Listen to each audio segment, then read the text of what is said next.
नमस्कार मित्रांनो, स्वागत आहे तुमचं एका नवीन व्हिडिओमध्ये. लोकशाहीर अण्णाभाऊ साठे यांच्या जयंतीनिमित्त आपण आत्ताच चाललेलो आहे मित्रमंडळ चौक येथे. हा व्हिडिओचा दुसरा पार्ट आहे.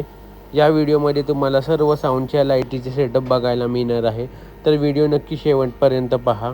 तर चला व्हिडिओला सुरुवात करूया आणि अशाच प्रकारच्या नवनवीन व्हिडिओ पाहण्यासाठी आपल्या चॅनलला सबस्क्राईब करून ठेवा.